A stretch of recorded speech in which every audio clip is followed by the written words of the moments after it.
Bueno, buenas tardes ya.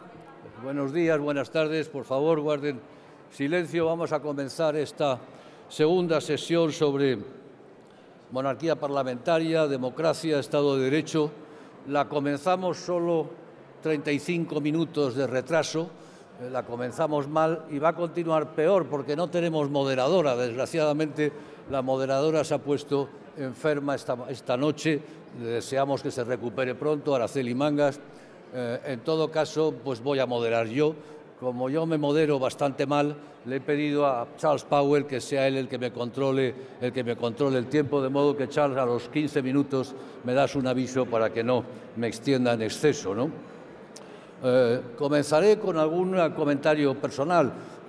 Como muchos de ustedes saben, actualmente presido un think tank, el Real Instituto Elcano de Estudios Internacionales, pues el equivalente a lo que es Chatham House en el Reino Unido o Brookings o el CSIS en los Estados Unidos.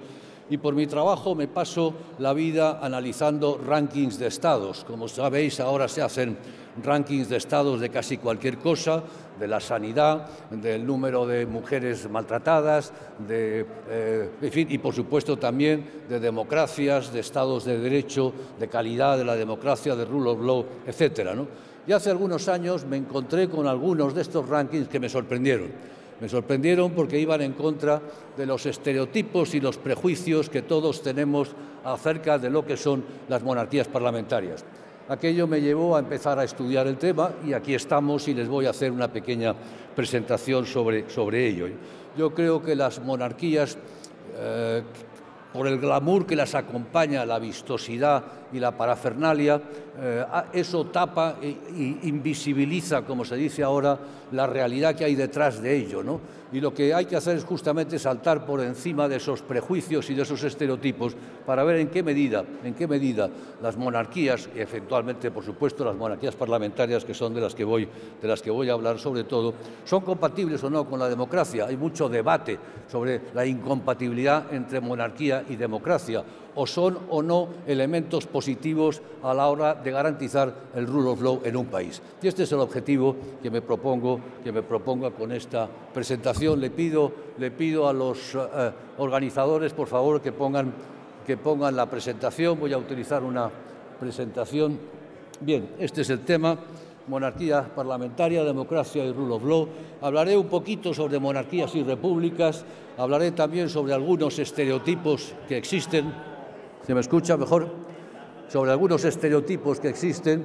En tercer lugar, abordaré el tema central, la relación entre las monarquías parlamentarias, la democracia, también el estado de bienestar.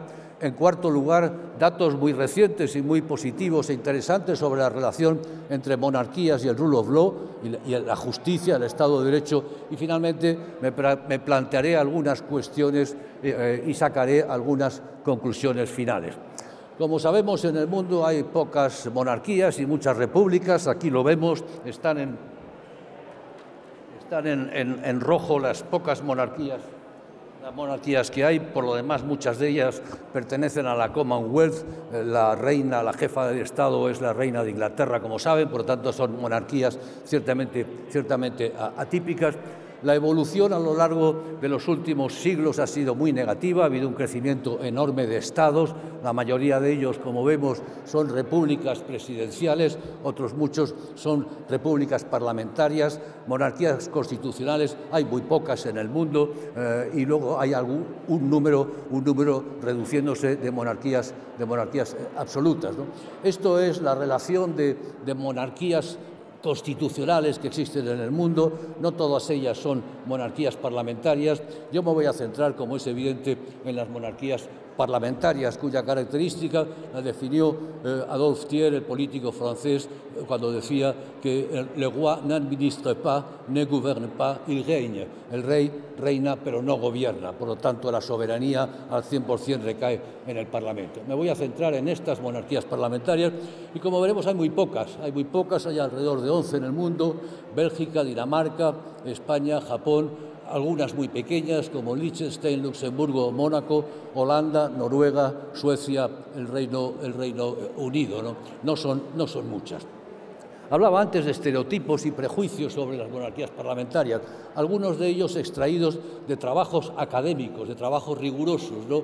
Una institución obsoleta, incluso infantil, reliquia grotesca de tiempos menos civilizados. Se llega a decir algo simpático, romántico, pero en última instancia pasado de moda, sin ninguna importancia real, ¿no? Los científicos sociales, aseguran dos científicos daneses, dos politólogos, han estado hasta ahora bastante desinteresados en estudiar el papel de las monarquías parlamentarias. Es cierto, esto es muy importante e insistiré sobre esta idea. Tenemos muy buenos tratados de derecho constitucional, de derecho político sobre las monarquías parlamentarias, pero tenemos muy poca investigación desde la perspectiva de la ciencia política, ¿no? Poco estudiado, pero siempre discutido. Siempre en todos los países monárquicos hay porcentajes apreciables de gente que prefieren la república, pues un 40%, un 25%, pero esto varía. El caso más significativo, sin duda, es el Reino Unido. Como sabemos, el año 1992 fue el annus horribilis de la monarquía británica. Hubo un momento de rechazo casi generalizado, pues más del 50% de los británicos pensaban que la monarquía no iba a durar, que tenía sus días contados. Se ha recuperado por completo. En este momento el 76% de los británicos tienen una opinión positiva sobre la monarquía. Por lo tanto, no es raro que haya opiniones en contra que suben y bajan, igual que ocurre en última instancia con la democracia. El apoyo y la legitimidad de la democracia, como sabemos, también sufre altas y bajas. Un estereotipo frecuente, voy a pasarlo muy por encima, es esta idea de que son muy caras, como son muy vistosas, hay carrozas, hay grandes palacios, etcétera. Deben de ser muy caras las monarquías. Bueno, depende. Como vemos, hay enormes diferencias. La noruega es muy cara, la española es de las más baratas del mundo. Hay diferencia también con las repúblicas. La jefatura del Estado de una república presidencialista como la francesa es mucho más cara que cualquiera de las monarquías europeas. No es tan cara, sin embargo, la jefatura del Estado de una república no presidencialista como es la alemana, que, como vemos, es mucho más barata. Pero advierto que son datos que no están claramente homogeneizados y que necesitaríamos más investigación. Voy con el tema central: monarquía parlamentaria y democracia. Un estereotipo frecuente que en este momento, pues en España y en muchos otros países funciona, ¿no? ¿Es compatible una monarquía con la democracia? La respuesta es indudablemente no. No casa racionalmente eso de monarquía con soberanía popular. Bueno, esta es una afirmación. La pregunta inmediata es: ¿los datos avalan este enunciado? ¿Tenemos soporte empírico para poder decir que efectivamente no casa lo de la monarquía con la democracia? Veamos los datos. No son democráticas. Vamos a analizar las dos fuentes principales, los dos think tanks que anualmente monitorizan el estado de la democracia en el mundo. Sin duda, el más conocido, el más relevante, es el del Economist Intelligence Unit. Lo citaba la ministra Dolores Delgado esta mañana. Como vemos, solo hay 19 países en el mundo que son democracias plenas, full democracy, solo 19, representan el 11% de los países, no llega al 5% de la población del mundo con democracias plenas. En la lista de la derecha las tenemos. Pues bien, una vez me molesté en marcar sobre esa lista las que son monarquías parlamentarias, y eso fue mi primera sorpresa. Vaya, vete aquí que la práctica totalidad de las monarquías parlamentarias, y son muy pocas, están todas ellas en la lista de las democracias plenas del mundo. Aquí las tenemos todos: Noruega, Suecia, Dinamarca, Países Bajos, Luxemburgo, Reino Unido, España. Solo falta una, Japón, que está ya entre las democracias imperfectas, flow democracy, pero también Bélgica se encuentra aquí, por cierto, pero a resaltar que ninguna de las grandes repúblicas, ni Francia ni Estados Unidos, está en la lista anterior. No está en la lista de democracias plenas, sí se encuentra, por el contrario, en la lista de las democracias imperfectas. Esto me chocó y a partir de ahí me dediqué a investigar sobre esta cuestión, ¿no? Democracias flow. Otra fuente estándar, Freedom House, que es el otro think tank, americano, el otro es británico, que también monitoriza anualmente el estado de la democracia en el mundo. Pues bien, este es el resultado, los primeros países, y de nuevo Noruega, Suecia, Holanda, Luxemburgo, Dinamarca, Japón, ahora sí, Bélgica, España, y por detrás, muy por detrás, bueno, el Reino Unido, y bien por detrás Francia, Italia y Estados Unidos. Son datos que deben hacernos meditar. Freedom House se molesta además en puntuar a los países. No solamente los clasifica en una categoría u otra, sino que les da la puntuación. Pues bien, esta es la puntuación que obtienen las monarquías en el mundo. Como ven, la mayoría de ellas obtienen la máxima puntuación, el 1, y luego está el 2, etcétera, etcétera. De modo que en un trabajo que publicó hace algún tiempo Taylor Royless, que se titulaba La democracia salva al rey, nos daba la siguiente información. De las 43 monarquías que había analizado Freedom House, nada menos que 25, es decir, el 58%, se ubicaban en la categoría de libres. En contraste, solo el 45% de los países del mundo son libres. Y en segundo lugar, de las 25 monarquías que eran libres, el 76%, 3/4 partes, reciben las puntuaciones más altas, pero solo el 50% de las repúblicas libres tienen la máxima puntuación. La conclusión que sacaba figura aquí, por decirlo de un modo mucho más claro: es más probable que un sistema político sea libre si es monárquico que si es republicano. Y lo que es mayor, si el régimen es libre, será de mayor calidad si es monárquico que si es republicano. No son conclusiones en absoluto irrelevantes para los estereotipos que existen frecuentemente sobre las monarquías parlamentarias. No son modernas las monarquías parlamentarias. Veamos un poco también, vayamos a contrastarlo con los datos. Veamos su puntuación y sus rankings en el progreso económico y social. Vámonos al Social Progress Index, un índice muy acreditado, basado en las publicaciones de los premios Nobel Amartya Sen, Douglas North, Joseph Stiglitz, que analiza básicamente 3 tipos de criterios: basic, necesidades humanas básicas, fundamentos del bienestar y oportunidad. Todo ello es una suma de ítems y de rankings. Bueno, este es el Social Progress Index, el resultado del año 2016. Aquí en los 12 primeros son los mejores, con Very High Social Progress, los siguientes High Social Progress. De nuevo, cuando nos molestamos en marcar las monarquías, los parlamentarios, lo que nos encontramos es que todas ellas están en los primeros lugares del Social Progress Index, o bien Very High o ciertamente High, y por supuesto por delante, una vez más, de una república asentada, excelente, como es Francia, ¿no? Vayámonos a otro índice. Este es el Índice de Desarrollo Humano de Naciones Unidas, que, como saben ustedes, tiene en cuenta no solamente el PIB, sino elementos como la condición de la mujer, la educación y la sanidad, por tanto, elementos cualitativos. Es un índice de bienestar global. Y aquí tenemos de nuevo marcadas en amarillo las principales monarquías en los primeros lugares del Índice de Desarrollo Humano. Desarrollo económico, pues 3/4 de lo mismo, PIB per cápita, datos del Fondo Monetario Internacional. Tenemos a todas las monarquías aquí ubicadas en los primeros lugares. Y podía seguir, imagen y reputación de los países, el estudio que hace anualmente el Reputation Institute, y de nuevo los países monárquicos aparecen en los primeros lugares. ¿Qué podemos decir del rule of law?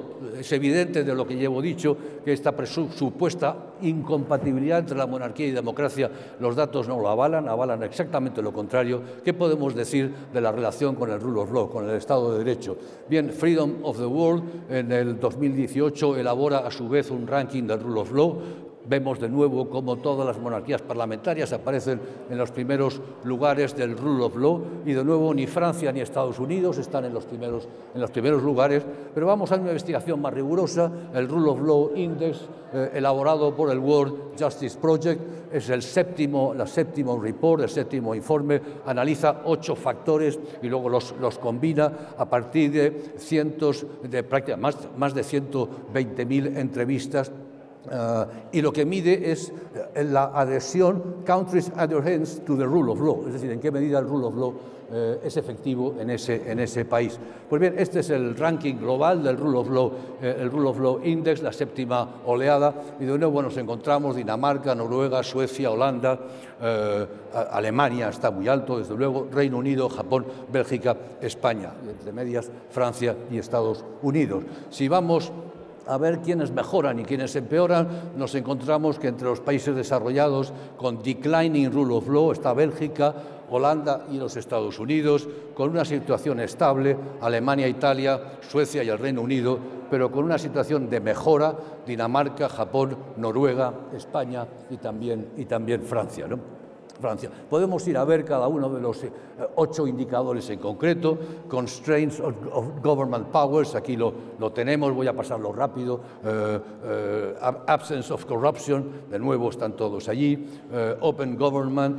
Fundamental rights, que es muy importante, como vemos en Fundamental rights, suben a los primeros lugares. Incluso España se encuentra en la posición decimonovena en derecho de protección de los derechos fundamentales. Order and security, regulatory enforcement, civil justice, criminal justice, ¿no?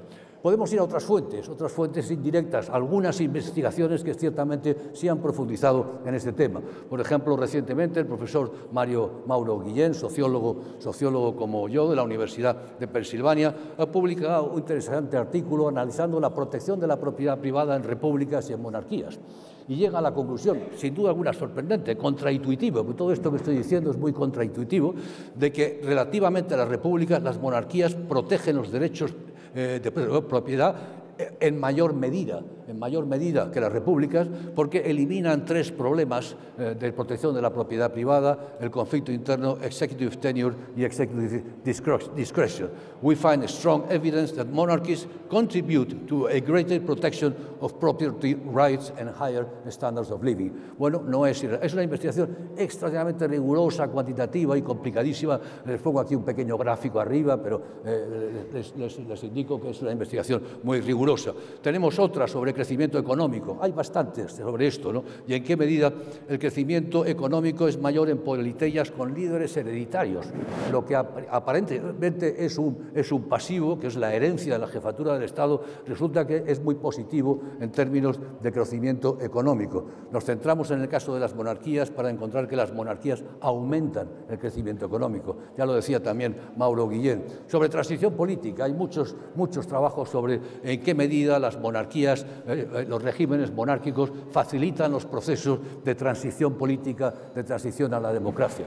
El paso de la ley a la ley. Los españoles podemos dar cuenta de esto claramente porque nos hemos beneficiado de esa situación. Pero se ha podido comprobar que en muchos países es más fácil transitar a la democracia bajo el paraguas de una jefatura del Estado hereditaria que bajo la forma republicana.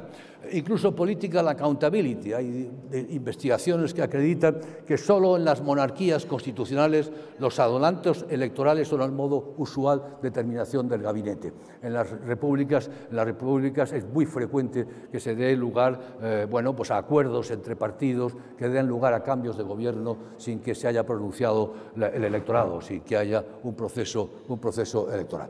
Empiezo a concluir, no quiero insistir más, no sé si me estoy pasando de tiempo. Charles está por ahí, muy bien, pues empiezo a concluir.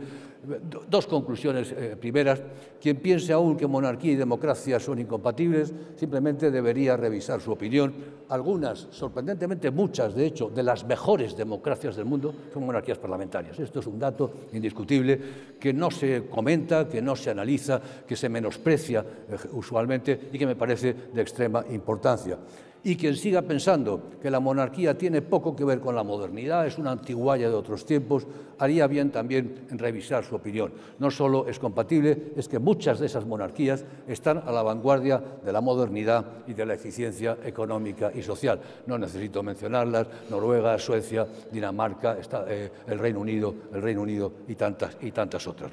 A la vista de estos datos, la pregunta clave es: ¿hasta dónde podemos llevar este argumento? Bueno, el New York Times publicaba esto: Countries with monarchies better, more stable, richer and unified. Bueno, no lo sé, me parece un poquito exagerado quizás el llevar el argumento tan lejos.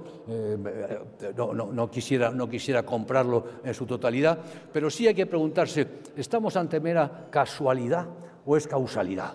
¿Tiene algo que ver una cosa con otra? Y adelanto algunas ideas que seguro que después serán discutidas. El apartidismo de la corona, esto es fundamental, ¿no? No ha sido elegido por nadie, es hereditario, pero precisamente por ello no representa a ninguna parte. Antes se hablaba de Smith, amigo, enemigo.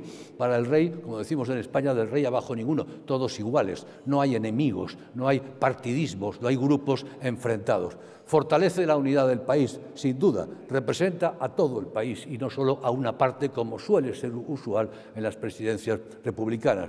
Representa la historia, los reyes se apropian la historia de un país, de modo que no solo representan el presente, sino el pasado, y eso es un activo muy poderoso en muchas ocasiones. Pensemos en la reina de Inglaterra. Mirada a largo plazo. Las políticas, yo creo que salvo la nomenclatura china y, por supuesto, el Vaticano, el resto de los países, la política se juega en el corto plazo.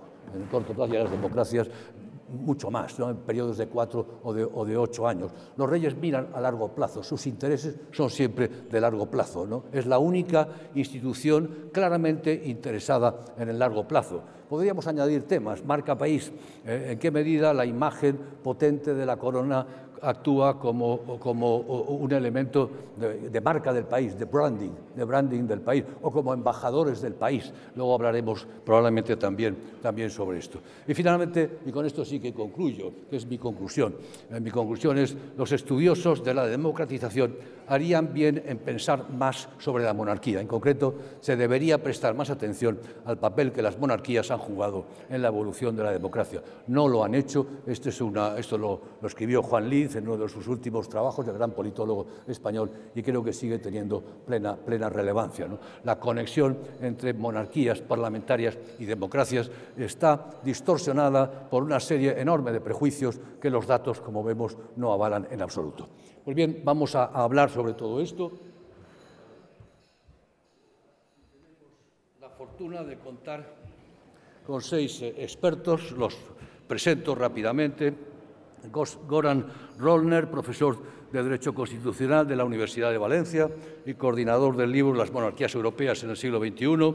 Manuel Aragón Reyes, no necesito presentarlo, lo acaba de ser, catedrático emérito, magistrado emérito del Tribunal Constitucional, académico de la Academia de Jurisprudencia. Yolanda Gómez Sánchez, catedrática de Derecho Constitucional en la UNED y actualmente directora del Centro de Estudios Políticos y Constitucionales. Juan José Laborda, expresidente del Senado y director de la Cátedra de Monarquía Parlamentaria de la Universidad Rey Juan Carlos. Charles Powell, profesor de Historia en la Universidad CEU San Pablo y director de REMCO. REMCO es la Red para el Estudio de las Monarquías Parlamentarias. Actualmente, además, es director del Real Instituto Elcano. Y, finalmente, el profesor Robert Hazel, profesor of Government and Constitution en el University College de Londres. Estos son los 6 expertos. No sé si me he moderado suficientemente, pero sí voy a moderar a vosotros sin piedad. 8 minutos y no hay más. Y el primero es Goran Rollner. Goran, cuando quieras. Muchas gracias.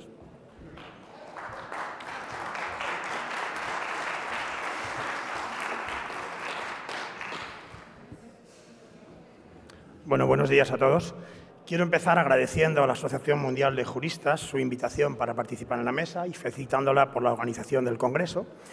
Y, bueno, ante la amenaza del ponente moderador, pues voy a entrar directamente en la cuestión.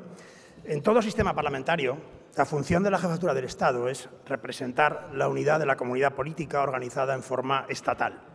Esta función representativa está jurídicamente racionalizada a través de mayores o menores competencias constitucionales, pero en todas las monarquías parlamentarias la corona representa también simbólicamente la unidad del Estado. Y esto no depende de que la Constitución reconozca expresamente al rey su condición de símbolo, como ocurre en España o en Luxemburgo, sino que es una función simbólica consustancial a toda jefatura del Estado y también a su forma republicana. Aunque debemos reconocer, y así lo afirmo yo, que en el plano simbólico las monarquías gozarían de una cierta ventaja al representar la unidad del Estado, porque la representan no solo en su existencia contemporánea, sino en su continuidad histórica, en su proyección temporal, en su permanencia, como dice el artículo 56.1 de la Constitución. Incorporan la historia o se apropian de ella, como decía el ponente. Pues bien, esta unidad estatal que el rey representa simbólicamente es pluridimensional y se extiende, por un lado, a la unidad, digamos, del aparato administrativo y político estatal, a la unidad territorial, a la unidad exterior del Estado en su actuación internacional y, en lo que a mí me interesa en este momento, a la unidad del Estado en su dimensión normativa, al Estado como orden de derecho. El Estado es un ordenamiento jurídico, un sistema normativo integrado por valores, principios y reglas, y el rey lo simboliza. Esta conexión simbólica entre el rey parlamentario y el derecho se advierte ya en algunas normas constitucionales de las monarquías europeas, aunque sean también explicables por otros factores que tienen que ver con la posición que en el pasado ocupó el monarca en el aparato estatal. Si, por ejemplo, en Dinamarca, las 3 advertencias anteriores a la actuación de los antidisturbios se hacen siempre en nombre del rey y de la ley, juntando los dos términos. Y el monarca, por ejemplo, formalmente tiene atribuida la acusación a los ministros por su gestión ante el alto tribunal. En Holanda, las decisiones administrativas, provinciales y municipales pueden ser anuladas por decreto real si fuesen contrarias al derecho o al interés general. En Dinamarca, Bélgica, Liechtenstein y Mónaco, el monarca participa e interviene en el proceso de reforma constitucional, aunque nunca con carácter decisorio y en distinta medida. En todas las monarquías parlamentarias europeas, salvo en Suecia y en Luxemburgo, el rey sanciona las leyes y en todas ellas la justicia se administra en su nombre, aunque no siempre figure expresamente en la Constitución. Pues bien, ¿qué papel tienen en esta vinculación entre el rey y el derecho los rasgos definitorios de la jefatura del Estado monárquica? Esto es, su carácter hereditario y vitalicio, es decir, ese pasivo del que hablaba el ponente o esos elementos contraintuitivos de los que he hablado en algún trabajo previo. Un rey, por el automatismo de su reclutamiento hereditario y por su desempeño vitalicio, goza de una independencia y una neutralidad respecto a los índices partidistas que le facilita la representación integradora de todo el cuerpo social. En cambio, un presidente republicano, electo y temporal, será siempre representante de una parte y será percibido como un actor del juego político partidario, cambiante y coyuntural, más que como un símbolo de unidad. Esta imparcialidad institucional del monarca y su vinculación con el interés nacional a largo plazo le otorga especial credibilidad cuando, como sucedió en la reciente crisis de gobierno en Bélgica, el rey pidió en su mensaje de Navidad, sintió la responsabilidad de los dirigentes políticos. Y en el caso de Suecia, el apartidismo del rey, cuando se ha discutido sobre el procedimiento de nombramiento del presidente de gobierno, se discutió en su momento en la elaboración de la actual Constitución, se señalaba como una ventaja frente a un posible compartimiento partidista del presidente del Parlamento, que desde 1975 es quien propone y nombra al primer ministro sin participación alguna del monarca. La independencia, neutralidad e imparcialidad del rey permite a la jefatura del Estado monárquica representar eficazmente los principios de imperio de la ley y gobierno de las leyes propios del Estado de Derecho. Su apartidismo, su distancia respecto de las contiendas electorales, su conexión con los intereses permanentes del Estado, a cuya conservación y promoción está ligada la propia continuidad de la institución y de la dinastía, generan confianza en el sistema jurídico institucional que encabeza. Como instancia suprapartidista y desvinculada de mayorías circunstanciales, está a resguardo de cualquier tentación interesada de injerencia en el funcionamiento del Estado de Derecho. Los gobiernos pasan, las leyes cambian, pero el Estado y su ordenamiento jurídico permanecen y la corona lo encarna simbólicamente. Como ha expuesto muy brillantemente el ponente, la posición de las monarquías parlamentarias en los índices y rankings de calidad democrática, libertad, progreso social, desarrollo humano, crecimiento económico, Estado de Derecho, es un argumento difícilmente rebatible desde una perspectiva pragmática y racionalista, y hace muy bien en propugnar una legitimidad racional de carácter instrumental. Desde esta perspectiva es perfectamente racional postular una jefatura del Estado hereditaria y vitalicia que represente simbólicamente la unidad del Estado como orden de derecho, que emana de órganos democráticamente legitimados, pero que carecen de esa neutralidad, imparcialidad e independencia que maximizan la capacidad integradora del rey. Pero también es cierto que el debate sobre monarquía y república en España, y permítame la audiencia en este punto adoptar un punto de vista exclusivamente doméstico, no es en general una discusión que transcurra en términos racionales. Frente a los argumentos racionales, se opone muchas veces a la monarquía parlamentaria una imagen de la república sentimental, idealizada, mítica y romántica, ucrónica y utópica, por más que en ocasiones se presente la opción republicana como una cuestión de principios, contraponiendo la racionalidad de la elección democrática del presidente republicano a un acceso irracional por fecundación en el caso de la monarquía. Pero esta racionalidad de la defensa de la forma republicana de la jefatura del Estado no parece cuadrar con que la mayoría de las veces sus partidarios no concreten si sería una república presidencialista o parlamentaria, unitaria o federal. ¿Sería elegido el presidente por elección popular directa, por las Cortes Generales o por un órgano ad hoc? ¿Cuáles serían sus poderes y competencias? Bien, frente a invocaciones emotivas a la república, sin especificar qué república, y el rechazo visceral a la monarquía, Me temo que poca efectividad tiene contraponer la legitimidad de origen, la legitimidad legal racional derivada de la Constitución de la monarquía parlamentaria. Y yo también me temo que algo parecido podría decirse de una legitimidad racional, instrumental y utilitaria. La República es hoy por hoy un símbolo y la defensa de la monarquía en España no puede fiarse solo a la frialdad de los datos empíricos, aunque demuestren su eficiencia, y a la racionalidad discursiva de los argumentos en torno a la mejor forma de la jefatura del Estado. No sería racional minusvalorar la importancia de dimensión simbólica y renunciar a la potencialidad de la monarquía para movilizar afectos, emociones y sentimientos. La legitimidad tradicional de la monarquía es poco útil en este sentido, esa utilidad es muy poco limitada, aunque no se plantea en términos puramente dinásticos, sino de continuidad temporal de una misma nación y de un mismo Estado. ¿Qué queda entonces para activar esa fuerza simbólica de la monarquía? La legitimidad de ejercicio que puede adquirir el monarca, que mencionaba esta mañana el profesor Aragón y también la profesora Freixes. El rey, con sus actuaciones, puede reforzar su identificación con referentes simbólicos como la unidad y soberanía nacional, el orden constitucional y el Estado de Derecho, dotando así de contenido material y sustantivo a la legitimidad de origen, legal racional, y a la legitimidad racional instrumental. Y también es esta legitimidad de ejercicio la que más puede ayudar a corto y a medio plazo a cerrar la fractura generacional que sobre la valoración de la monarquía en España se apunta en alguna encuesta reciente. Y aquí lo voy a dejar y termino felicitando a la Asociación Mundial de Juristas por reconocer y respaldar la legitimidad de ejercicio de Su Majestad Felipe VI con la concesión de este Premio Mundial de la Paz y la Libertad. Muchas gracias.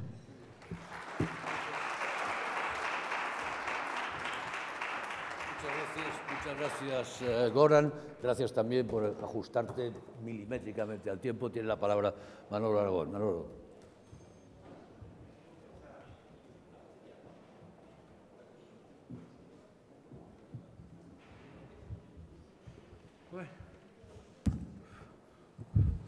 Avísame, no me pase de 8 minutos.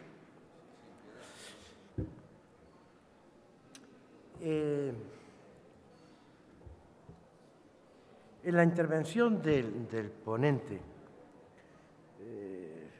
como un gran sociólogo y politólogo que es, se ha puesto de manifiesto y de manera difícilmente refutable, porque lo ha hecho con datos, la eficacia de la monarquía parlamentaria. Creo que es muy difícil hoy albergar dudas racionales sobre ello, porque los datos están ahí, la eficacia de la monarquía parlamentaria. La intervención que me ha seguido se ha ido ahondando ya en la ventaja constitucional, no solamente ya en la eficacia, que para la jefatura del Estado puede tener que lo ocupe un rey si es una monarquía parlamentaria. Yo me referiré brevemente, seguiré ese camino, a la validez constitucional de la monarquía parlamentaria, es decir, a la validez de la legitimidad racional constitucional de la monarquía parlamentaria. Yo no me olvido nunca, aunque no soy sociólogo, pero todos comenzamos por ahí, en nuestra edad, Emilio recordará, que la legitimidad racional en Weber era la legitimidad legal, no la de una razón abstracta sobre que fuera razonable o no determinada forma de gobierno. Era la legitimidad racional y le añadía Weber o normativa. El rey, además de la legitimidad dinástica, que esa es inseparable de la monarquía porque justamente deja de serlo, si no hubo monarquía selectiva, pero eso no es una monarquía. La seguridad de la sucesión es una de las ventajas de la monarquía. Eso pero aparte de eso, en la monarquía parlamentaria constitucionalizada incluso formalmente, porque hay algunas que tienen una constitución que obedece más todavía a rasgos de monarquía constitucional del 19, aunque en la práctica las ha convertido en monarquías parlamentarias. Pero en la nuestra, que es una constitución ya moderna, hecha regulando una monarquía parlamentaria, la primera, además de la legitimación dinástica interna que la propia Constitución reconoce, artículo 56 o 57, sí, de la Constitución. Su incorporación en la Constitución y su aprobación por el poder constituyente dota también a la monarquía parlamentaria de una legitimación racional, en términos weberianos.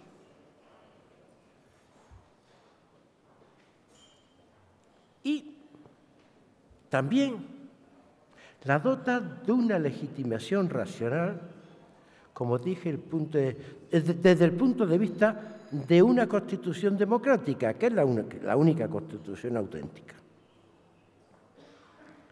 En cuanto que el rey, en esa constitución democrática, de monarquía parlamentaria, la nuestra y las demás constituciones de monarquías parlamentarias auténticas, como se han señalado aquí, el rey no posee el poder constituyente ni los poderes constituidos. El rey no tiene en su mano la Constitución para reformarla. El rey no puede hacer las leyes ni participar de manera definitoria y definitiva en las leyes. Desde el punto de vista de una voluntad libre, el rey no gobierna, el rey no administra justicia.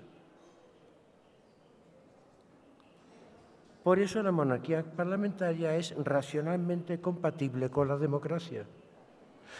Ya nos avisó muy bien Kelsen cuando dijo, hace ya muchos años, no es cierto que la distinción fundamental entre formas de Estado sea república o monarquía.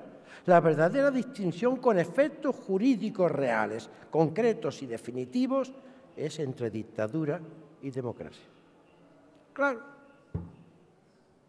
Y en consecuencia puede haber repúblicas dictatoriales y monarquías democráticas y monarquías dictatoriales y repúblicas democráticas.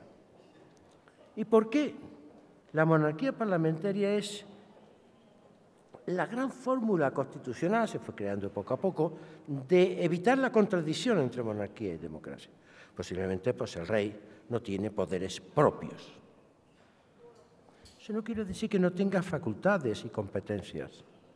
Eso no quiere decir que su poder sea solo simbólico. Es cierto que el más importante, la representación de la unidad del Estado, no es ni siquiera simbólico, es otra cosa más seria, porque ya se ha hablado de lo que es. Es cierto que además ejerce por su autoritas la capacidad de influencia, que es por donde se ejerce la moderación de las instituciones, a mi juicio, a través de los clásicos derechos que Bello llamaba derecho de animar, advertir y ser consultado. No tienen que estar en la Constitución. Pero es cierto también que la Constitución la dota de unas facultades sin las cuales el Estado no funcionaría. Sin la sanción de la ley no hay leyes. Sin la expedición de los decretos no hay decretos del Consejo de Ministros. Sin la designación por el rey no hay magistrado del Tribunal Constitucional, ni presidente del Tribunal Supremo, ni miembros del Tribunal Supremo, etcétera, etcétera, ¿verdad? Ni convocatoria de elecciones. La convoca formalmente el rey. Son actos formales que se introducen en la gran mayoría, salvo en el Poder Jurisdiccional. La sentencia se pronuncia en nombre del rey, pero no las hace el rey, no por el rey. Lo que ocurre es que la sabiduría constitucional de la monarquía parlamentaria consiste en que todos esos actos que necesariamente han de producirse, porque si no la maquinaria del Estado no funciona, son actos debidos a los que el rey no puede negar la firma. A los que el rey no puede negar la firma. Esa es la gran construcción constitucional. La otra es como este rey no tiene poderes propios y aquellas facultades que sí le están, o competencias atribuidas, tiene necesariamente que ejercerlas. No puede vetar la ley, no puede negar su firma a un decreto, no puede negar su firma a un nombramiento que le es propuesto por las autoridades responsables.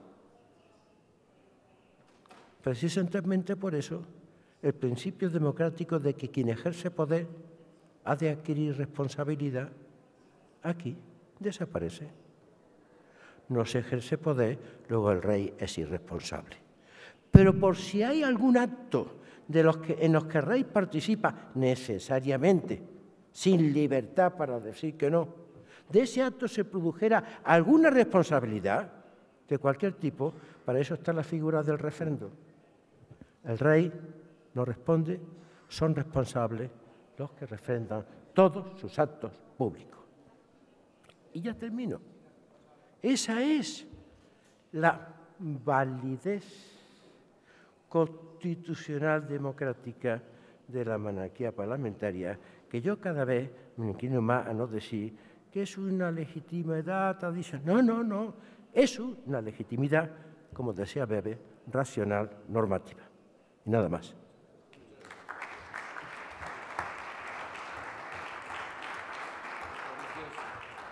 Muchas gracias. Llamo a Yolanda. Adelante, Yolanda.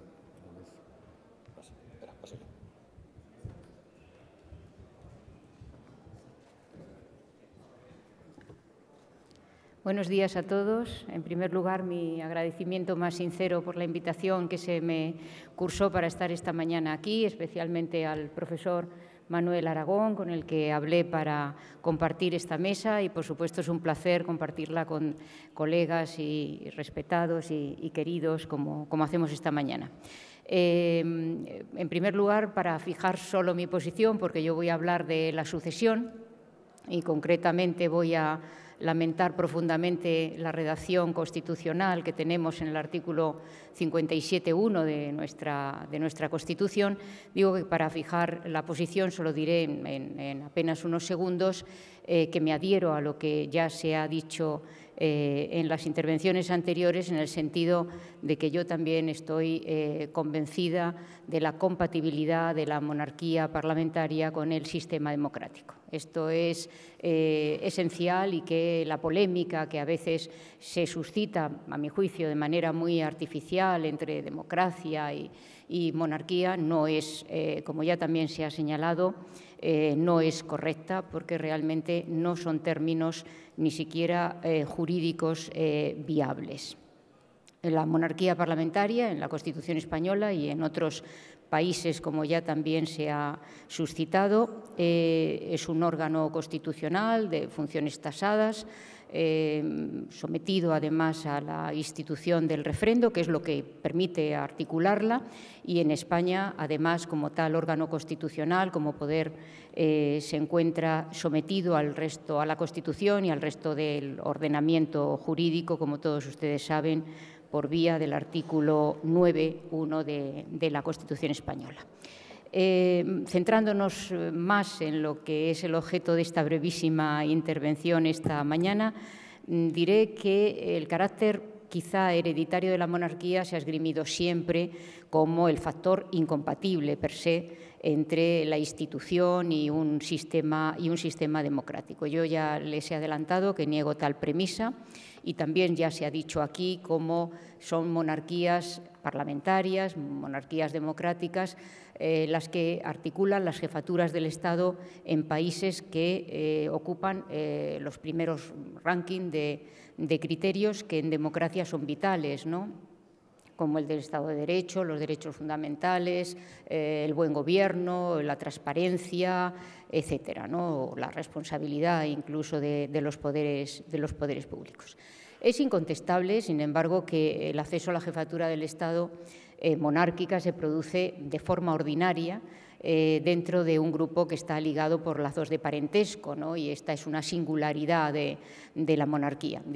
Decía hace un momento por la vía ordinaria, porque todos sabemos que por la vía de la regencia en países como el nuestro se puede acceder a la jefatura del Estado siendo nacional, teniendo la nacionalidad española y siendo mayor de edad, con lo cual, y esto es un paréntesis, muchos de los que discuten airadamente la monarquía podrían llegar a ser con más facilidad jefes del Estado por esta vía extraordinaria que a lo mejor presidentes del Tribunal Constitucional.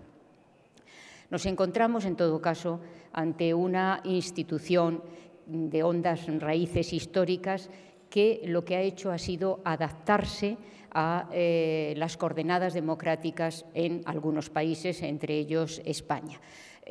Creo que lo que es importante señalar es que esta adaptación de la monarquía parlamentaria, de la monarquía a la democracia, se tiene que producir dejando subyacentes solo los elementos que permitan la identificación de la institución como tal, que la hagan reconocible como tal. Y, por lo tanto, esa otra parte de adaptación tiene que llevar a su homologación con el resto de los principios democráticos, de los principios, valores y derechos de la democracia y, en España, de la Constitución española. Así que, como digo, el punto del que parto para hablar a continuación ya, en la segunda parte de esta breve intervención sobre la sucesión a la corona, es que esas adaptaciones tienen que hacerse conforme a la Constitución, salvo que sean esenciales para el mantenimiento de la institución. Y dicho esto, ya sin más, digo que la preferencia del varón sobre la mujer en el orden de sucesión al trono no se encuentra entre estas excepciones que podríamos considerar sustanciales o identificadoras de la institución. Sí lo es el carácter hereditario, porque aunque hay monarquías electivas, todos sabemos que no es la forma en la que se han organizado o conformado las monarquías en los países europeos, entre los que España se cuenta, pero no lo es la preferencia del varón sobre la mujer. Y no lo era tampoco ya en 1978, eso es lo cierto, pero los constituyentes, seguramente llevados por el momento histórico que se vivía, por el proceso de transición política y por elementos que habían acontecido unos meses antes e incluso estaban prefijados, por decirlo de alguna manera, en la legislación anterior, pues no se atrevieron a dar el paso de establecer la igualdad del hombre y la mujer en el acceso a la corona. Y hay que lamentarlo. Y hay que lamentarlo no porque en aquel momento no pudiera tener un cierto elemento de comprensión, sino porque se ha mantenido durante 40 años, a pesar de que en algún momento hemos visto que eso podría ser reversible mediante una reforma constitucional que al día de hoy pues no se ha producido. La preferencia del varón sobre la mujer en la Constitución española, digámoslo más suavemente que rígidamente, es una antinomia constitucional, por lo menos es una antinomia constitucional que se ha hecho más patente con el paso de los años, a la vez, naturalmente, que la igualdad ha ido adquiriendo mayor protagonismo, mayor calado, mayor enjundia dentro de nuestra democracia. Y hoy realmente es insostenible. Es insostenible que pueda esgrimirse ningún tipo de argumento que avale la preferencia del varón sobre la mujer en la sucesión al trono y, por lo tanto, en el ejercicio de las competencias de jefe del Estado. No sé si los constituyentes se dieron cuenta en su momento de que la preferencia del varón sobre la mujer es tanto más odiosa que la famosa ley sálica, que efectivamente en España no se introdujo. Pero yo creo, como digo, que esta preferencia es tanto más odiosa que la pura exclusión, porque viene a decir que solo habrá reina si no se tiene la fortuna, entre comillas, de tener un rey. Yo creo que los constituyentes cometieron quizá un error, ya digo, puede ser justificable por el momento histórico, en primer lugar porque creyeron que esa preferencia era la que daría cobertura mejor a la forma monárquica en la Constitución. Y, en segundo lugar, porque no supieron encontrar la vía jurídica para consolidar los derechos del que en aquel momento ya era príncipe heredero, actual rey Felipe VI, y plasmarlo así en la Constitución, cosa que han hecho después otras monarquías como la noruega o la sueca. Así que, como digo, en eso nuestro constitucionalismo pues, no dio el paso correspondiente. Por avalar algo más, que vaya en términos más jurídicos la insostenibilidad de esta preferencia del varón sobre la mujer, diré que solamente con acudir a la muy acuñada y extensa doctrina del Tribunal Constitucional sobre la aplicación de la igualdad y los principios de no discriminación, entre ellos específicamente el principio de no discriminación por sexo, tendríamos ya como consecuencia que en este caso no habría ninguna razón, ningún elemento objetivo que pudiera avalar esa diferenciación que hoy está en la Constitución. No me atrevo a decir hoy aquí, como sí dije hace 30 años en un artículo, que es una verdadera inconstitucionalidad, pero casi me quedo con ganas de hacerlo ante todos ustedes. Termino haciéndoles a ustedes también una propuesta de reforma constitucional. Ya puestos, podemos hacer una propuesta de redacción de reforma constitucional, porque yo no pierdo la esperanza de ver que efectivamente la Constitución española se reforme y se elimine esta preferencia del varón sobre la mujer. Y si algunos partidos políticos pretenden utilizar la posible reforma constitucional para establecer la igualdad en el acceso a la corona, allá ellos con la opinión pública y con todos aquellos que creemos que la igualdad está por encima, como ya se ha señalado también esta mañana, de otras consideraciones. Bueno, esta propuesta de reforma constitucional podría decir lo siguiente, porque ahora ya, a estas alturas, ya no tenemos el problema que teníamos antes de 2014, por lo tanto, estamos. La leo casi. Digo que no teníamos el problema que teníamos antes de 2014, que fue el momento en el que accedió al trono el actual rey Felipe VI, en el que jugábamos con la reforma constitucional y consolidando los derechos del sucesor. Ahora ya, desde 2005, con el nacimiento de la princesa de Asturias, Leonor, ya esto no es jurídicamente necesario y, por lo tanto, yo les propongo a ustedes que cuando se reforme la Constitución, una redacción del actual artículo 57.1 de la Constitución podría decir: la corona de España es hereditaria en los sucesores de Su Majestad don Juan Carlos I de Borbón, legítimo heredero de la dinastía histórica al que sucedió su hijo, el rey Felipe VI. La sucesión seguirá el orden regular de primogenitura y representación, siendo preferida siempre la línea anterior a las posteriores, en la misma línea el grado más próximo al más remoto y en el mismo grado la persona de más edad a la de menos. Con eso eliminaríamos la odiosa desigualdad que en este momento figura en la Constitución española. Muchas gracias.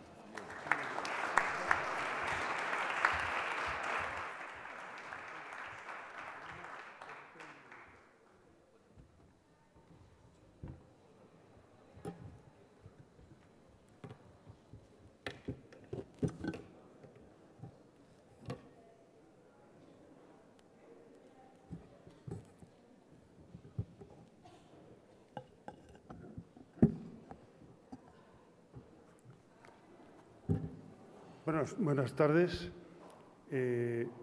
Felicito a los organizadores de este congreso por permitirnos suscitar algunos problemas que nos preocupan, incluso que nos afligen en estos mismos momentos históricos que estamos viviendo, ¿no? Bueno, mi ponencia tiene que ver con algunos de los problemas que han sido expuestos aquí y que van a ser expuestos aquí, y que mi ponencia es un resumen de un trabajo que he publicado en los tomos que ha editado el Centro de Estudios Políticos y Constitucionales y que tiene que ver con la relación entre lo que sucedió en el Acta Única del SINCI de 1975, el momento constituyente español y, digamos, algunos de los rasgos diferenciales de la monarquía española, de la monarquía que la Constitución proclama como monarquía parlamentaria. Indudablemente mi ponencia se sitúa, diríamos, gracias a los trabajos de muchos de los que intervienen aquí hoy en esta mesa. Sobre todo citaré al profesor Aragón, al profesor Lamo Espinosa y al profesor Charles Powell, que han comparecido en varios años en la cátedra que yo dirijo en la Universidad Rey Juan Carlos.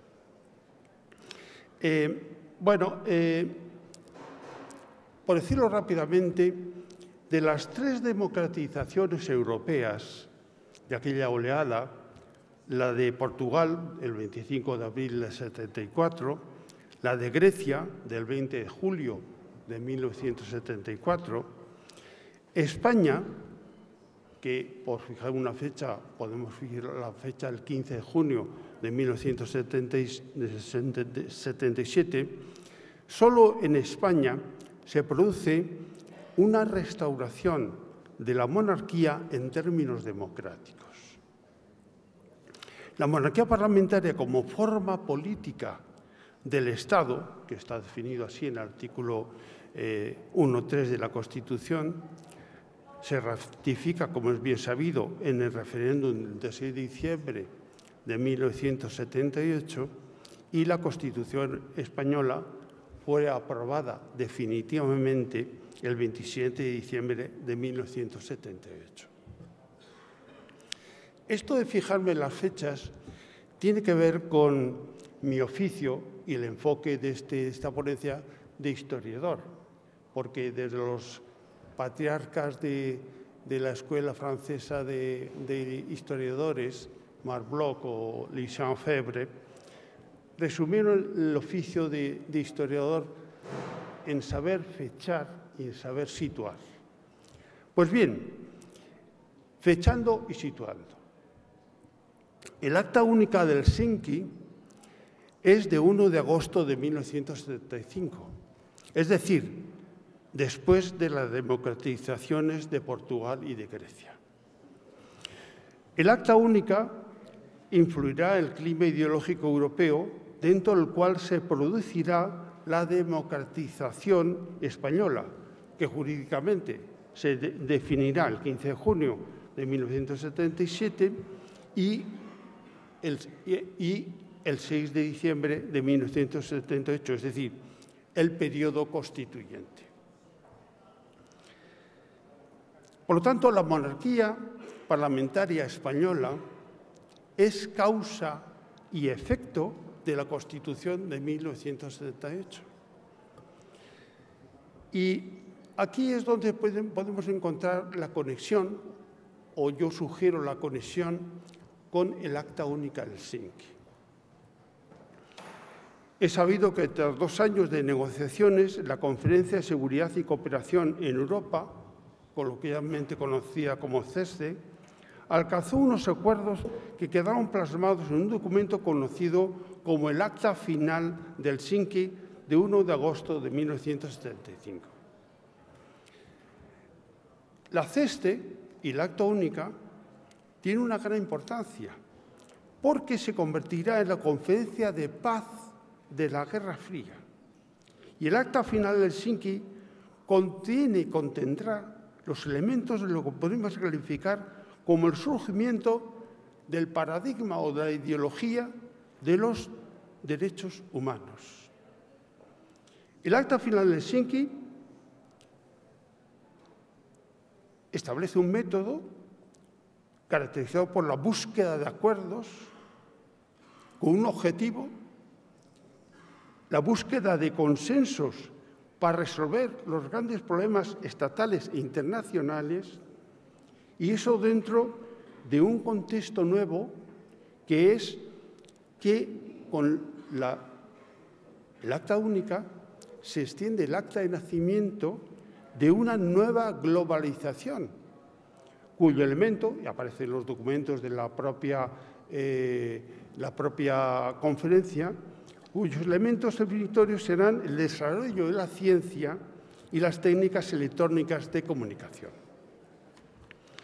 En ese contexto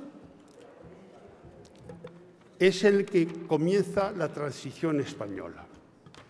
La Constitución de 1978 será producto de las técnicas del acuerdo y del consenso que habían definido la conferencia de Helsinki. Y encuentro un punto de conexión concreta entre nuestra Constitución de 1978 con el Acta Única de Helsinki. Y ese vínculo es el artículo 10 de la Constitución. Sí. El artículo 10 establece la dignidad de la persona, los derechos inviolables que son inherentes, el libre desarrollo de la personalidad, el respeto a la ley y a los derechos de los demás son fundamento del orden político y de la paz social. Y dos, más importante, las normas relativas a los derechos fundamentales y a las libertades que la Constitución reconoce se interpretarán de conformidad con la Declaración Universal de los Derechos Humanos y los tratados y acuerdos internacionales sobre las mismas materias ratificadas por España. En el Acta Única, en el título 8º, aparece efectivamente una definición casi parecida o muy parecida a lo que aparece en nuestra Constitución en el artículo 10. Termino señalando que el marco histórico nos ayuda a entender que la monarquía parlamentaria española, como figura histórica, no fue un lujo de un antiguo país como España, sino que se constituye como adaptación lógica a los tiempos definidos en el Acta Única de Helsinki y de sus tres designios o paradigmas, a saber, el primero, la búsqueda de acuerdos; el segundo, los derechos humanos como elemento fundamental de legitimación de la política a través de ese momento, cambiando, por lo tanto, el paradigma de encontrar la legitimación en la nación o en la revolución. Y tercero, y termino, la asunción de las consecuencias de la globalización, en el sentido de que la nación soberana, al menos en Europa, es sustituida por fórmulas cosmopolitas y la Unión Europea es por eso una idea estatal, cosmopolita y pornacional.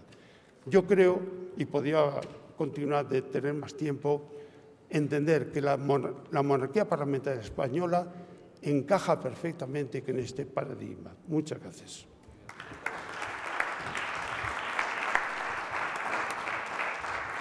Muchas gracias. Gracias, Juanjo. Llamo a Charles Powell para la penúltima de las intervenciones.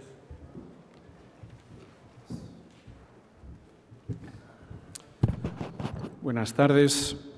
Yo también quiero agradecer a los organizadores el hecho de haberme invitado a esta interesante sesión que me permite compartir panel con excelentes amigos y colegas.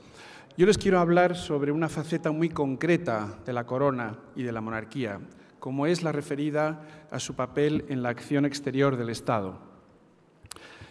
Afirmaba hace muchos años el profesor Antonio Remiro, un clásico para nosotros, que la acción exterior del Estado español se apoya en tres vértices: la corona como órgano de suprema representación, el Gobierno como órgano de dirección y gestión y las Cortes como órgano de control. Y si bien es cierto que el caso español tiene algunas especificidades propias por motivos históricos, también creo que mucho de lo que voy a decir es generalizable a otras monarquías. En otras palabras, afirmar que el rey es el mejor embajador de España es algo más que un tópico. Y tampoco, insisto, es un fenómeno exclusivamente español. Se dice también de otras monarquías. Pero ¿por qué decimos esto? ¿Por qué afirmamos frecuentemente que el rey es el mejor embajador? En primer lugar, por la dimensión simbólica de la corona. Como os recuerda el artículo 56.1 de la Constitución española, el rey es el jefe del Estado, símbolo de su unidad y permanencia, que arbitra y modera el funcionamiento regular de las instituciones, asume la más alta representación del Estado español en las relaciones internacionales, especialmente con las naciones de su comunidad histórica. Esta última expresión, evidentemente, se refiere a los países de lengua española o las antiguas colonias españolas. La dimensión simbólica de la corona es una cuestión compleja. Aquí varios de los aquí presentes han escrito páginas muy interesantes sobre esto.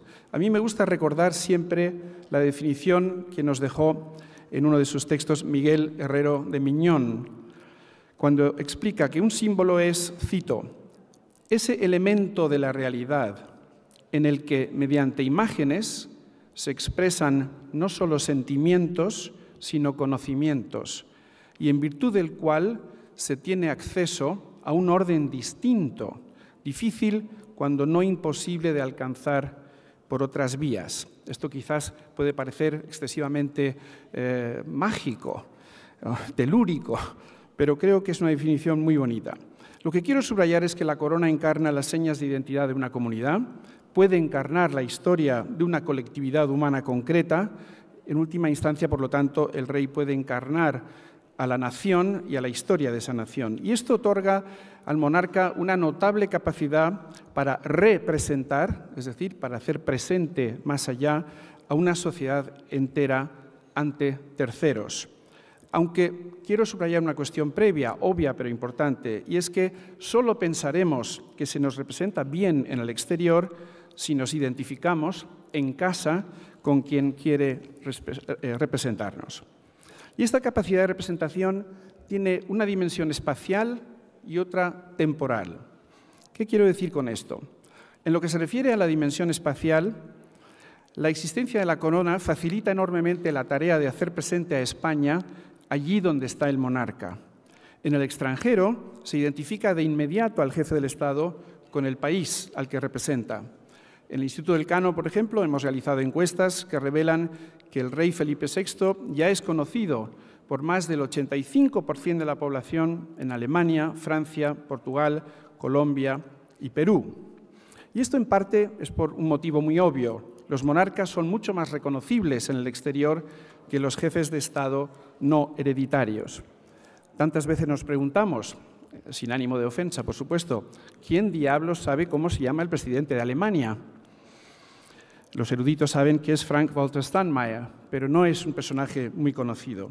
Salvo casos muy concretos, como el de la República Francesa, la americana, quizás también algunas latinoamericanas, como la mexicana o la brasileña, en general, los presidentes electos son menos conocidos que los monarcas. Y fíjense incluso cómo algunas de las repúblicas presidencialistas que acabo de citar reproducen algunos rasgos monárquicos e incluso imperiales en su manera de actuar.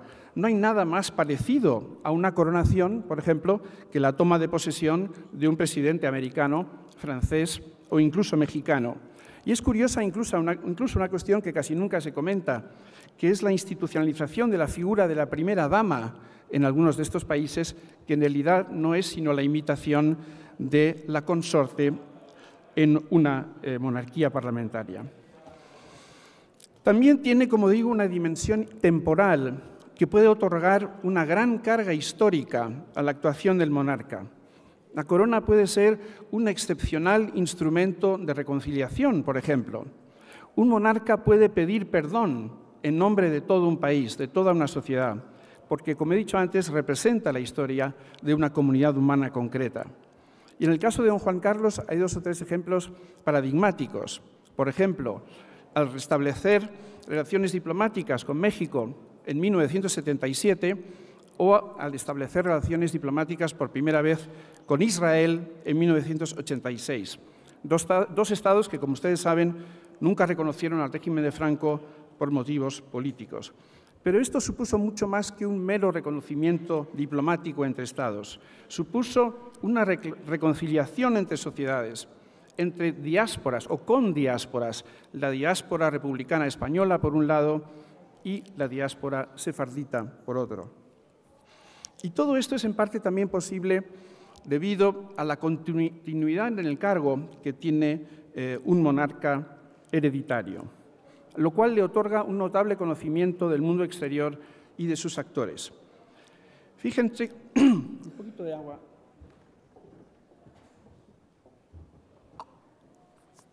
Fíjense que don Juan Carlos, a lo largo de su reinado, conoció personalmente a 7 presidentes de Estados Unidos y, siendo príncipe, a otros 3. Un total de 10 presidentes norteamericanos, de Kennedy a Obama. Esto le permitió acumular un acervo impresionante de conocimientos sobre la relación bilateral España-Estados Unidos. Y esta continuidad también permitió algo notable. En estos momentos estoy preparando un libro para una editorial inglesa sobre el papel de don Juan Carlos en la política exterior y he contabilizado que don Juan Carlos, durante su reinado, realizó 241 visitas a 103 países, lo cual supone una media de 6 visitas al año y un récord de 13 visitas en el año 2009.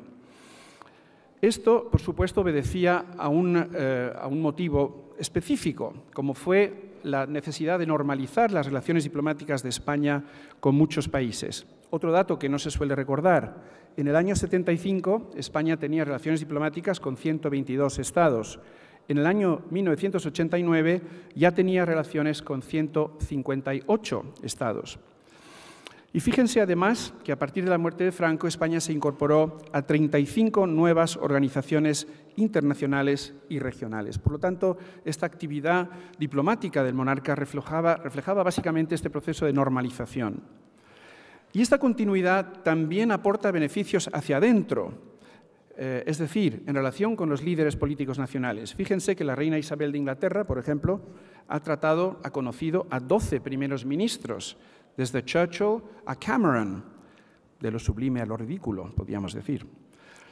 Y el rey don Juan Carlos, en un reinado sin duda más breve, trató a 7 primeros ministros, presidentes de gobierno, de Arias Navarro a Rajoy, pero también convivió con 14 ministros de Asuntos Exteriores, de Pedro Cortina Mauri a José Manuel García Margallo. Lo que quiero subrayar, por lo tanto, es que esta continuidad otorga al monarca la posibilidad de transmitirles sus conocimientos, sus vivencias y sus experiencias sobre relaciones internacionales a estos cargos políticos. Todo ello refleja, como comentaba Emilio Lamo Espinosa, una de las grandes ventajas de la continuidad, y es que el rey no piensa en el próximo ciclo electoral, sino que piensa a largo plazo en interés del Estado. Y esta jefatura del Estado hereditaria aporta otros beneficios, fruto también de la historia. Esta es una cuestión conocida, pero que no se subraya suficientemente. Las monarquías parlamentarias europeas, incluso también la japonesa, forman en realidad un selecto club. Y a menudo la relación entre monarcas, que en ocasiones es una relación familiar, además de política, de estos países puede facilitar la relación entre sus gobiernos, sobre todo en momentos de crisis. Como anglo-español, les puedo garantizar que gracias a la estrecha relación entre las dos familias reales, España y el Reino Unido han evitado en ocasiones graves situaciones de tensión y conflicto. Es más compleja la relación entre monarcas en países democráticos, entre monarquías parlamentarias, con los monarcas de países no democráticos. Esto suscita problemas, por ejemplo, en lo que se refiere a la asimetría que arroja esta relación. Obviamente, estos reyes tienen poderes y atribuciones distintos. Y, sin embargo, en ocasiones, en el caso español sobre todo, esta relación puede ser decisiva, como hemos comprobado a menudo en el caso de Marruecos. Y esto nos lleva a plantear una cuestión bastante delicada, que es la del papel del rey como facilitador. Es sobradamente conocido el papel de don Juan Carlos como mediador entre empresas y gobiernos, y con esto ya termino, para facilitar contratos e inversiones. En los años 70-80 esto permitió garantizar acceso al petróleo durante una época de crisis. El ejemplo más reciente sería, por ejemplo, el papel de don Juan Carlos en el famoso contrato para el tren de alta velocidad Meca-Medina.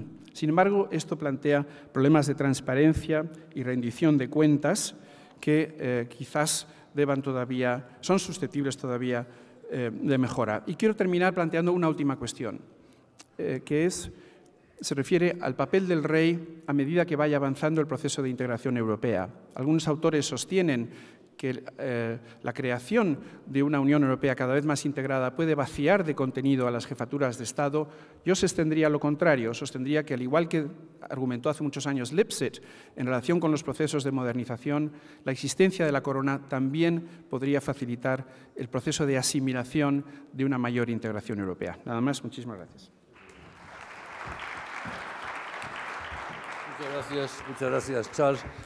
Escuchándote me acordaba de una anécdota de la visita del rey Juan Carlos a la República Dominicana, cuando acudió por vez primera.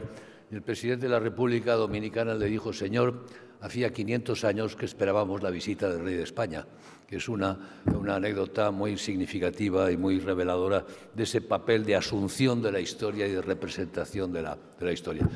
Robert, it's your turn. Thank you very much for coming from so far away and being with us this morning. Thank you. It's yours.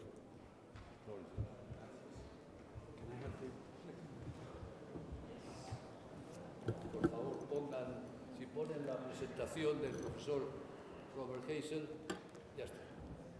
Buenas tardes. Lo siento, me voy a hablar en inglés. Forgive me for speaking in English. So those of you who need translation, please put on your headphones. Here's my presentation. I have 5 slides and 8 minutes, so I shall be quick. I'm going to take a different tack from the previous speakers, and the first point I want to make is that in any modern democracy, and we've all been talking mainly about parliamentary monarchies in Europe, the monarchy ultimately depends upon popular support. So, as Emilio Lama de Espinosa said in his initial presentation, during the last century, many monarchies have disappeared. Those that remain must rely on popular support if they are to survive. Some of them, indeed, did have a referendum. And I've listed on this first slide the countries which have in the last century: Norway in 1905, when it became separate from Sweden; Luxembourg in 1919, after the First World War; Belgium after the Second World War; and you will all know the case of Spain in the 1970s. And to give you 2 countries which also had referendums which went the other way: Italy had a referendum after the Second World War and decided to become a republic. Greece has actually had 6 referendums on whether it should be a monarchy or not, and 4 of those referendums decided that Greece should become or remain a monarchy, but the last 2 decided that Greece should become a republic. In Sweden, the monarchy was very nearly abolished in the 1970s, because the leading political party, the Social Democrats, were for the abolition of the monarchy, but in a famous compromise brokered in a seaside tiny village called Torekov, they agreed to retain the crown, but to strip it of any political power. So the Swedish monarchy now is a purely symbolic and ceremonial one. I've said all monarchies depend on popular support. And at the moment, it's striking that they command very high levels of popular support. There are regular public opinion polls in all the monarchies in Europe, and they show that typically the monarchy commands support of between 60 and 80%, with those voting for the abolition of the monarchy ranging between about 15 and 25%. So in my next slide, I'll give you recent polls, country by country, and these European monarchies fall roughly into 2 groups. So in the top 4 countries, the Scandinavian countries, and also the UK, my own country, the monarchy enjoys very high levels of popular support, slightly less in the last 2 countries, Belgium and Spain. But in Belgium and Spain, support ranges from 60 to 65%, and support for abolition from 25 to 35%. Now, one reason why I would suggest the monarchies do still command popular support is, as all the other previous speakers have very well explained, the monarchy is very tightly regulated by the Constitution and also in the law. And let me give examples of how it is regulated. The laws of succession, and Yolanda described how Spain, actually, I think, is the only monarchy now in Europe which still prefers the male child over the female child in the last 40 years, beginning with Sweden in 1980, and the most recent country being, again, my own country, the UK, just 5 years ago in 2013. Gender equality has been introduced into the laws of succession. The size of the royal family is tightly limited. It's very tightly limited here in Spain. It's just the nuclear family. They have a very active debate at the moment in the Netherlands and in Sweden on whether they should limit the size of the royal family more tightly.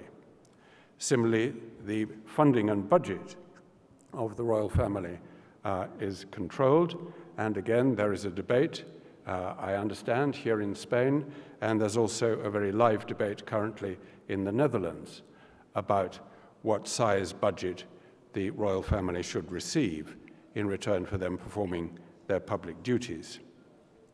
In all the constitutions of European monarchies, marriage is tightly controlled by the heir and others in the line of succession. They cannot marry without the consent of the government or of Parliament. In some of the countries, mainly the Scandinavian countries and the UK, the monarch and sometimes other members of the royal family are required to adhere to the state religion. In the Scandinavian countries, it's the Lutheran religion. In the UK, it's the Church of England. Some countries limit in their constitution foreign travel by the monarch. In all countries, effectively, foreign travel by the monarch is only permitted with the authorization of the government. And there are also very strict conventions about the monarch remaining politically neutral, and for the heir apparent, the crown prince or princess, they have very limited choice of career. And that brings me to my next slide, which is something which is not often noticed, but royal families have very few what we now call fundamental human rights. So, as I've said, in Scandinavia and in the UK, they are denied any freedom of religion. They're not free to marry whom they want. They don't have freedom to travel where they want. They don't have free choice of jobs or career. They don't have much freedom of speech or expression because they have to remain politically neutral at all times. And they have, with the modern media, very little privacy or family life. Now, so far as I know, no member of a European royal family has yet taken a case to the European Court of Human Rights and is saying that they've been denied these basic human rights. If one of them did, I anticipate, I think the court would say, well, you're free to leave the royal family. You would then lose your right of succession, you would lose your royal title, and you would become a private individual. So members of the royal family are not slaves, but so long as they remain members of the royal family, they do make very big sacrifices, especially in their loss of private and family life. Let me finish my last slide by mentioning some of the challenges facing modern monarchies. The first is simply the lottery of heredity. I won't try to discuss the merits of previous Spanish kings. Let me simply say, in relation to the British crown, we who had plenty of monarchs who, well, not many, but one who was mad, several who were bad, a lot who were just stupid or plain dull. And it's really difficult, I think, for members of the royal family now, with the very intense attention that they get from the press, they're expected at all times to be models of good behavior. We want them to be modern saints. They're expected to be politically neutral, as I've said, but also the press and the media want them to remain interesting and entertaining. Look at any weekend magazine and see how many pages are filled with pictures of the royals and their children. So they are now very much part of celebrity culture, and that can be a Faustian pact. The monarchy needs the support of the media, but the media's demands are insatiable. The public, we want the royals to be special, to be different from us. We put them on a pedestal. But at the same time, again, look at the media and the way they're presented, we also want them to be ordinary people, just like us. And we like seeing pictures of them having barbecues and doing the things that we do with our own families. But how can they be both? And finally, in each generation, through this intense publicity for the monarchy, and in particular the individual monarch, support for the institution of the monarchy is renewed, but it's renewed through support for the individual monarch. And that brings me back to where I started. The monarchy depends on popular support, and that support has to be renewed in each reign and with each generation. Muchas gracias.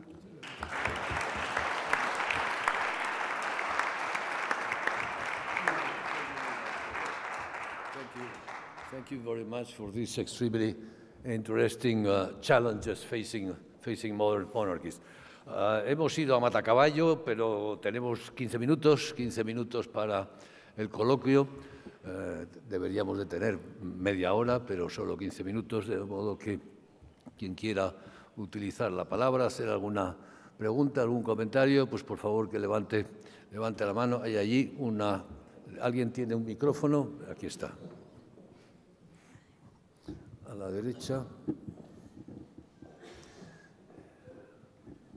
Adelante, si se identifica. Me identifico, soy Asunción de la Iglesia, vicedecana de la Facultad de Derecho de la Universidad de Navarra y profesora de Derecho Constitucional, y agradezco las exposiciones de los ponentes y a los organizadores de este congreso. Una pregunta concreta, muy concreta, de una cuestión que, con motivo de la celebración de los 40 años de la Constitución española, se ha planteado acerca del estatuto del rey, acerca de su inviolabilidad. Es una de las cuestiones que se ha puesto sobre la mesa de discusión y me gustaría conocer la opinión de alguno de los ponentes. Muchas gracias, felicidades. Sospecho que Manuel Aragón es la persona más idónea para contestar. Contesto rápidamente porque puede que haya otras preguntas. La inviolabilidad del rey forma parte de lo que podríamos llamar el contenido o el núcleo irrenunciable de la monarquía. Así, o se toma o se deja. Pero en la monarquía parlamentaria, esa inviolabilidad viene a no ser una contradicción insalvable con el principio del Estado de Derecho. Porque, por un lado, respecto de sus actos, no es responsable, sino lo son los actos públicos, los ministros. Y por otro lado, porque un rey que no tiene poder constituyente ni poderes constituidos, que reina pero no gobierna, tiene que desempeñar una función de permanencia, de perennidad, de símbolo de la unidad, que se vería absolutamente afectada si tiene que comparecer en juicio. Por tanto, ahí sí o se toma o se deja. Pero no obstante, tampoco es una contradicción insalvable. Muchas gracias. ¿Una otra pregunta, un comentario? ¿Alguien más? ¿No hay?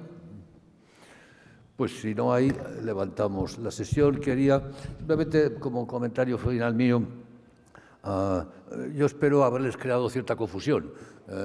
La tarea de la ciencia social, como saben, es doble. Por una parte es aclarar cuestiones confusas y por otra parte es complejizar cuestiones que parecen claras pero que no lo están.